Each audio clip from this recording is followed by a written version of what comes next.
Hey, what's going on, Archons? Welcome to another Key Thoughts episode. This week, my thoughts are on my journey of Alliance. And I went and played an Alliance tournament at Vegas at the Vault Tour. And I took the deck Kid Nathis, the Storm Herald, using a Mars Brobnar Unfathomable pod from Winds of Exchange.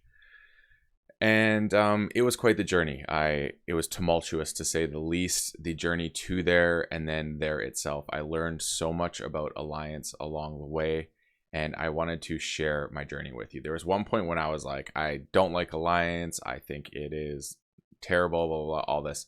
And the truth was, I just didn't fully understand Alliance. And I was privileged enough to get to spend time with some top Alliance players and listen to their musings of what they do and how they make decisions.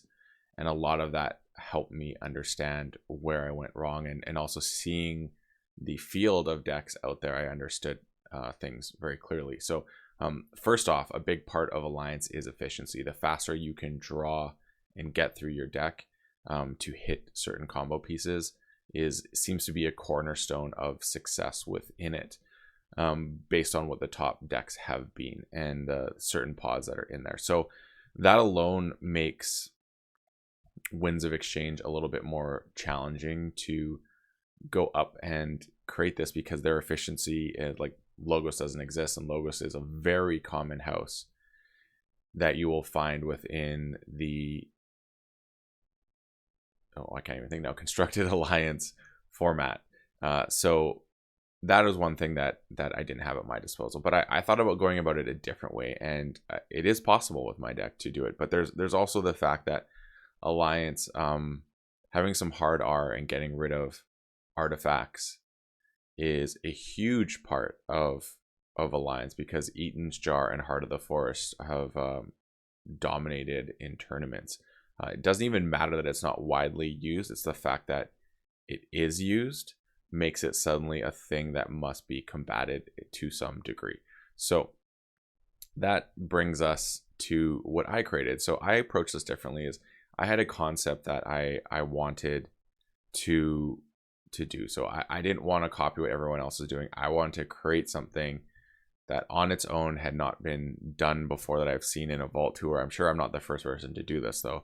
And as a result of that, I created what you see here. So let's take a look at what this is. So things I was looking for, and the journey to getting this deck is a fun story in itself. My man Scrouner helped me acquire Y Sherbug, the Plateus Herald, and a big part of this pod was, one, it came with Ecto Charge. So wanting a key cheat in Alliance was a big factor for me, and I decided that this was the best option, because Token of Appreciation meant I need to use a Equidon potentially, and the tokens weren't going to stay on the board for me because of what I'll say my deck does. So as a result, Ecto Charge was the best thing, and it's an anomaly, so it's really hard to find. But I found this one pod that I actually love. Like, I love this pod. I will use this pod in other builds 100% because I just like the way it works. And a big part of it was Ecto Charge. One cool thing, or I guess one not cool thing about Ecto Charge, it says forge a key at plus 20, current cost reduced by 1 for each card in your discard pile to a minimum of 6. That means no matter what, your keys cost 6 with this card. You must have 6 Ember for this to work. So there's that. Going down, this pod had a draw pip, which was nice. It had scoop up, which I really like in Alliance to take off things like maybe helper bots, Igors. You could get the oh my goodness, why can't I think of the name? Oh my goodness, my mind is blank this morning. Infernus's off the board. Those targets that can be recurred over and over, you just remove them from the equation. So from there, I liked Destroy Them All. That was a big part of the selection of this, was having the hard R. Also having a upgrade control, because there's certain upgrades, like maybe someone had a Berserker with a FOF transponder. That was a possibility, so I knew this would help take care of that aspect as well. And then it had some really nice things here, like Hypnotic Command, obviously. But Hypnotic Command was, there's not a lot of Mars creatures. There's only 4 here. And the true combo of this was Borkarick. So each time a Mars card is discarded from your hand, make a token creature. So that was huge. And then Mix the Tall-Minded was really important for just increasing key cost, even by 1 or 2. Really helpful to keep the deck going. And then Memrox was just nice because if I did grab Scoop Up, I could still pull my card, something that was important and maybe had a play effect again. As you can see in Unfathomable, lots of drop hips. And then lastly, Xanthic Harvester. This was a big engine in my deck. So Xanthic Harvester says after Reap, gain 1. Obviously, we know this. But I would drop this on it, Ironix Propaganda. So after fight, make a token creature. Now here's the kicker. My deck is an autocannon deck. So it relies on autocannon deck with Cadet. So ready, Cadet's most powerful neighbor. So the idea is when you have Ironix Propaganda with the Harvester, it's really any Mars creature, but with that Ironix Propaganda, you then play it. You can discard a Borkarick or discard a Mars card with Borkarick. Create a Cadet next to the creature that has Ironix Propaganda, and then Cadet comes into play, autocannon triggers Cadet, you then ready your creature with Ironix Propaganda, you reap with the creature, create a Cadet, rule of 6 for 5 to 11 Ember, depending if you just played the Harvester that turn or not. So that was a big burst engine in this deck. Now going into Brobnar, this is the deck that I originally owned. This deck, this is my I opened this, I love what it has here. It has an Iron Obelisk which works great with autocannon because it's increasing key costs on my Brobnar creatures, and I have 6 Brobnar creatures. It has 2 Pingles Who Annoys, so with autocannon and 2 Pingles, anytime my opponent's creatures come into play, they're being dealt 3 damage. It's a big problem. Then I have Earthshaker as a board clear for the small creatures. Looking at you, Igors, and all the likes, that daughters, all those sort of things. Kronos takes care of all that. Berserker Slam, just a little bit more.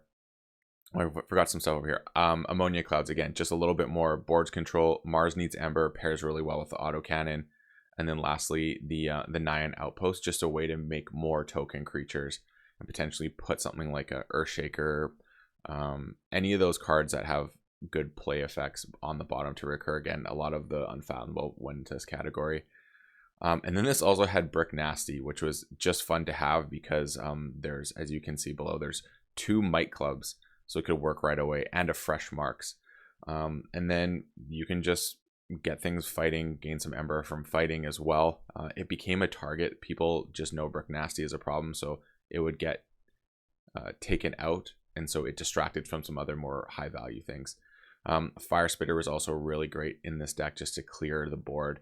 Really like that. Yeah, Might Clubs were huge with the way that worked. They also were really great because if I had Iron Obelisk out, and let's say autocannon hadn't come out, it had been dealt with because people saw the threat it posed. Being able to just take one of my Brobnar creatures, play it, and then Might Club it in to get some damage, and then have Iron Obelisk increase key cost was really big. My Fresh Marks had 2 Ember Pips in a draw, so it was an Infernus target, unfortunately, but it also was just great to have destroy a friendly creature. Again, it could utilize a Cadet, so if I was able to create a Cadet some way, and there's multiple ways I can do that and destroy them in different various functions here, then that would work. Now here, going on to the Unfathomable, and this one's cool, the Storm That Plays Tails. I happened to acquire this deck because I scanned a deck and it had a it was a double print, so I knew the person who owned the original print and originally scanned, and he really wanted to have the twin factor. He wanted to have 2 decks that were twins and exactly the same, and as a result, I was able to do a trade and acquire the deck that had this pod in it, and it was exactly what I was looking for. And the main reason I chose this was, apart from having Abyssal Sight being a non-negotiable for me here, it was the Offering to Kilagog. So this card here, Omni, destroy a friendly creature. If you do, choose a creature in discard pile, place it face down under Offering to Kilagog. That is, if I don't have autocannon and I'm able to create Cadets, this allowed me to utilize them to ready creatures. and it was Omni, so I could do it on any turn. And then the other one is make each card under Offering to Kilogog a token creatures if it was on the top of your deck. This is the second side, so if I did have autocannon, I had fuel to ready my creatures. So I really enjoyed the fact that I had autocannon Offering to Kilogog. If I was to do this pod again, I may switch out the Mars pod strictly to create a third way that I could ping my cadets. So I wanted to have every house essentially have ways to kill my cadets in case autocannon is dealt with. And then Dragnet is in here, which I loved because of all the draw pips. Just play cards, draw cards, pull them back up, draw again. And you have things like Covetous Hema. Didn't matter. I just pulled Ember back, go again. Skullback Crab unfortunately didn't last once autocannon came out, so it just said draw a card. It was Fathom Breather was nice because I could make a token creature, have it get destroyed through autocannon, ready Fathom Breather or another one of my unfathomable creatures, and then reap or do some sort of action with it, and then pull it back and do it again. So that was always really fun. Maelstrom was a great disruptor card. Big boards coming out, lots of creatures, and you just shuffle it all up, especially if they're looking to pull cards from their board up into their hand and replay again. It created a slowdown for that action. And then Bubbles, Thundertoe. Thundertoe was also nice to ping cadets, put them into play. So if I don't have autocannon, looking for ways that I can utilize that. And then the Kamalanis were huge just because of the fact that they had destroyed make 2 token creatures. Pair this with Offering to Kilogog. I'm creating token creatures which fire with autocannon. There's also the fact that they could work as you're readying them and then fighting into something, removing a threat from the board, creating tokens, and then it just creates this really nice way to fuel the engine. Now, ultimately, the deck functioned significantly less when autocannon wasn't working. So if people understood and realized that autocannon did what it did and really held out to destroy that, it slowed things down. It made things not as efficient, and efficiency is key. But when it was working, I would churn through the deck so fast. I'd be creating so many tokens, and I didn't care what was happening. As long as autocannon wasn't tokenized, I would just go through as fast as I could and just get everything back again. It's a really fun deck. It's really neat. A lot of times when I was playing it on TCO, people would comment about how unique the deck was, and I haven't seen something like that. So I really enjoyed that I built something that's fun. And this deck does go off and it can beat a lot of things, but it had a 50% win rate. It was literally a coin toss, and ultimately I scrubbed out in the tournament with this deck because I played Sydney and we had tested and her deck just beat this. There were certain things that just had to really go my way, but her deck could function in 1 turn win. And then the flip side was the person I did play who I hadn't really gone up against, or I hadn't known their deck. They had seen me play this on TCO, which was a good lesson learned. So they actually knew how the deck functioned and how to combat what it did really well.